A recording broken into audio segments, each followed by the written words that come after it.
오늘 아시아 증시는 일본과 미국의 관세 협상 얘기로 출발해 보겠습니다. 상호 관세 시한 마감을 앞두고 일본과 미국이 무역 협상을 타결했습니다. 아시아 국가 중에선 베트남과 인도네시아, 필리핀에 이어서 네 번째인데요. 트럼프 대통령은 지금까지 중 가장 큰 합의라며 일본과의 합의가 위대하다고 만족감을 드러냈습니다. 미국은 일본과의 협상에서 상호 관세율을 기존 25%에서 15%로 인하하기로 합의했고요. 자동차에 대한 추가 관세는 당초 계획된 25%에서 12.5%로 인하하는 한편에 원래 세율 2.5%를 더해서 15% 부과로 결정됐습니다. 이 소식에 자동차주들이 개장 초부터 7에서 8%가량 급등세를 보여줬습니다. 특히 기존에 예고했던 25%에서 10%포인트가량 낮아진 수치에 환호하는 모습인데요. 일본의 대표 자동차주 토요타는 계속해서 고점을 높여가는 가운데 오늘 오후 2시 기준으로 14%대 강세를 보여줬고요. 닛산은 8%, 혼다 자동차는 2시 기준 11% 넘게 올랐습니다. 또 마쓰다, 스바루의 상승률도 두 자릿수대를 넘겼습니다. 자동차뿐 아니라 증시 전반적으로 훈풍이 도는 듯 싶습니다. 자동차를 뒤따라가는 건 바로 의약품과 반도체인데요. 이시바 총리가 미일 경제안보 협력 강화를 발표했죠. 반도체, 의약품 등 전략물자의 관세가 부과될 경우에도 일본이 타국보다 불리하게 대우받지 않도록 하는 확약을 받았다고 언급했습니다. 이 소식에 제약 그리고 유통주들까지 시세를 내주고 있는데요. 물산이나 유통단에서 시세를 내주는 가운데 2시 기준으로는 주가의 제약이 4%대 강세 그리고 물산주죠. 미쓰이물산이 3.6%대를 보여주고요. 도쿄일렉트론 반도체단에서도 소폭의 오름세를 보여주고 있습니다. 니케이 지수도 확인해 보시죠. 오늘 4만 선을 돌파하면서 출발했던 니케이 지수가 오히려 오후장이 돼서도 상승 탄력을 유지하고 있습니다. 정말 전강후강의 흐름인데요. 마감이 다가오면서도 상승폭을 키우면서 현재는 장중 고점에서 거래되고 있습니다. 이 시각 현재 전일 대비 무려 3.6% 상승하고 있고요. 4만 1,228선 지나가고 있습니다. 이렇게 미일 무역협상 타결 소식에 일본 금융시장으로는 강한 매수세가 유입되고 있습니다. 증시는 3% 넘는 급등세, 엔화도 장 초반에 1% 가까운 강세를 나타냈는데요. 하지만 개장 직후에만 반짝 반응이 나왔고요. 오후 들어서는 별다른 반응 없이 잠잠해지고 있습니다. 이 시각 현재 0.4% 상승한 147엔대에서 등락을 반복하고 있습니다. 주목할 만한 점은 일본의 일부 주요 언론에서 이시바 총리의 사임을 보도했던 겁니다. 아직 공식화된 발표는 없지만 어제 사임을 유임했던 이시바 총리가 다가오는 8월 말에는 사임할 거란 보도가 나왔고요. 이슈 함께 체크해 보셔야겠습니다. 오늘 아시아 증시 이렇게 일본을 포함해서 분위기가 좋은 듯 싶습니다. 특히 중국은 본토와 항생지수 나란히 신고점을 경신을 했죠. 오전장 기준으로 상해지수가 9개월 만에 3,600피를 돌파했습니다. 지난해 10월 이후 9개월 만이죠. 상해지수가 3,600피 재돌파하면서 이 시각 현재 3,608선에서 0.7%대 상승세 보여주고 있습니다. 홍콩 증시 역시도 훈훈합니다. 훈훈하다 못해 뜨거울 정도인데요. 텐센트 알리바바가 2에서 3%대 올라주고 있고 또 대형주들의 강세에 힘입어 오후장 들어서 더욱더 힘을 키워가고 있습니다. 4거래일째 강세를 보이는 항생지수입니다. 오늘 드디어 25,400포인트를 뚫어냈고요. 대형주, 기술주 쪽에 오후가 되면서 매수세가 쏠리고 있습니다. 현재 장중 고점이고요. 계속해서 신고가 경신해 나가는 항생지수 오늘 마감가 체크해보시면 좋겠습니다. 지금까지 아시아시황이었습니다. 네, 오늘만큼 이 시간이 기다려졌던 적이 또 없습니다. NH투자증권 김채윤 책임연구원 연결돼 있습니다. 책임님 안녕하십니까? 안녕하세요. 김채윤입니다. 네, 책임님. 지금 미일 관세 협상에 니케이 증시 3% 넘게 지금 강세를 보이고 있는데요. 우리도 이렇게 잘만 타결되면은 이렇게 증시가 달아오르지 않을까 기대를 해보고 이번 협상 결과 좀 어떻게 평가를 하세요? 일단 미일 관세 협상에서 지금 기존에 35%까지 나올 수 있다라는 우려가 부각됐었는데 일단은 15% 관세가 나오면서 좀 긍정적이다라고 보고 있습니다. 특히 자동차 산업이 이 긍정적인 호재를 대폭 반영하고 있는데 25% 정도 자동차 산업에서는 예상을 하고 있었는데 지금 토요타, 혼다 같은 제조사에도 15%는 굉장히 긍정적이다라는 그런 언급이 나오고 있는 상황이고요.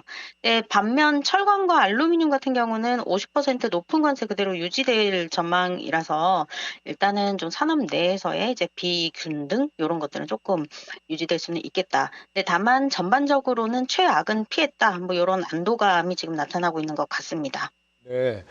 이 평소에 책임님께서 자동차 업계가 이번 관세 때문에 타격이 굉장히 크다는 부분을 좀 많이 지적을 해주셨는데 이번 타결 결과는 어떻게 보십니까? 좀 이걸로 숨통이 많이 트였다고 보시나요? 네, 말씀 주신 것처럼 숨통은 많이 트였고, 지금 자동차 산업 자체도 릴레이팅 가능성이 굉장히 크게 올라오고 있다라고 보여집니다.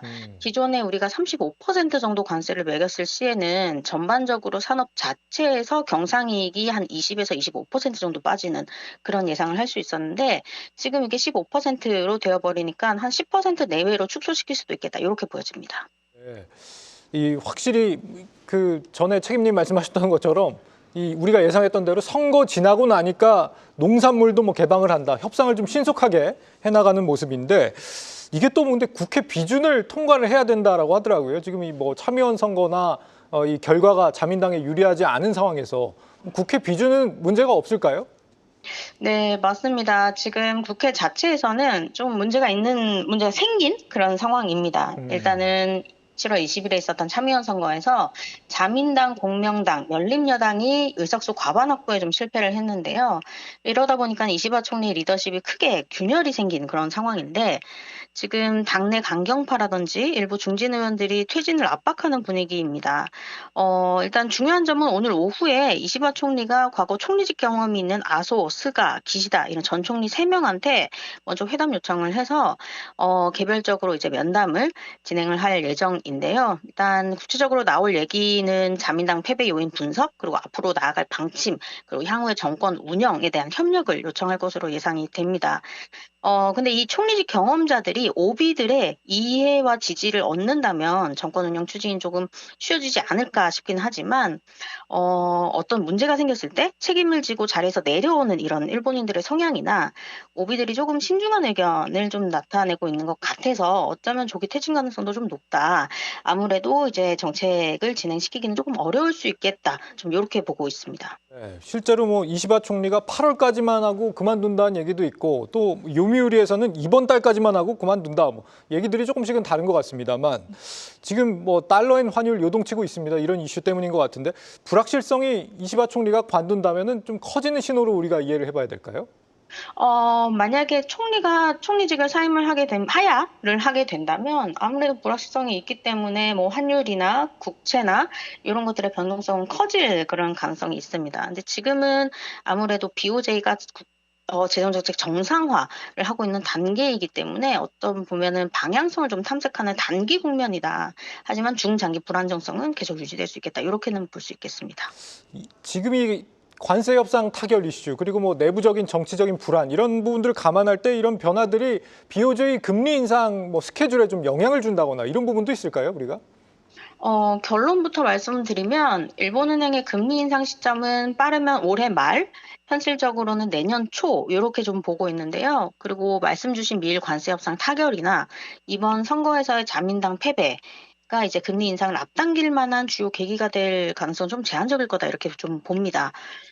먼저 일본은행은 굉장히 좀 데이터 중심적이고 신중한 접근을 취하고 있고, 이번 7월 1일에 우에다 총재가 ECB 세미나에서 기초 인플레이션은 여전히 2%를 도달하지 못했다, 이렇게 언급을 했는데, 이거는 BOJ가 기준금리를 추가로 인상하기 전에 충족해야 할 명확한 조건을 다시 한번 확인시켜준 셈이다라고 보여지고요. 그리고 미일 관세 협상 타결은 외부 불확실성을 어느 정도 좀 제거한 긍정적인 이벤트고 자동차 관세가 예상보다 낮은 15% 수준에 머무르면서 일본 입장에서는 환율과 수입물가 불안 요인을 좀 완화시킬 수 있게 됐습니다. 이거는 오히려 BOJ가 조기 긴축에 나설 필요성이 좀 없어진다 이렇게 좀 해석을 할 수 있겠습니다. 근데 이제 반면에 참의원 선거에서 여당이 좀 패배를 했기 때문에 앞으로 정치권이 재정 확대, 뭐 감세나 보조금 정책 이런 거를 강화할 가능성은 있습니다. 근데 이런 정책 자체는 중장기적으로는 인플레이션 압력을 좀 높일 수는 있지만 BOJ는 처음에 말씀드렸던 것처럼 그 효과가 실제 소비나 임금 상승으로 이어지는지 충분히 관찰한 후에 움직이는 신중한 스탠스를 유지하고 있기 때문에 이런 정치적인 불확실성 자체는 오히려 BOJ를 더 신중하게 만드는 요인이다라고 보고 있어서요. 지금은 뭐 속도보다 방향에 집중하고 있다 이렇게 좀 봐주시면 좋을 것 같습니다. 네, 지금 방금 책임님께서 말씀 주신 이유들로 인해서 오늘 국채 금리가 일본의 경우에 굉장히 급등을 하는 모습을 우리가 엿볼 수가 있는데요.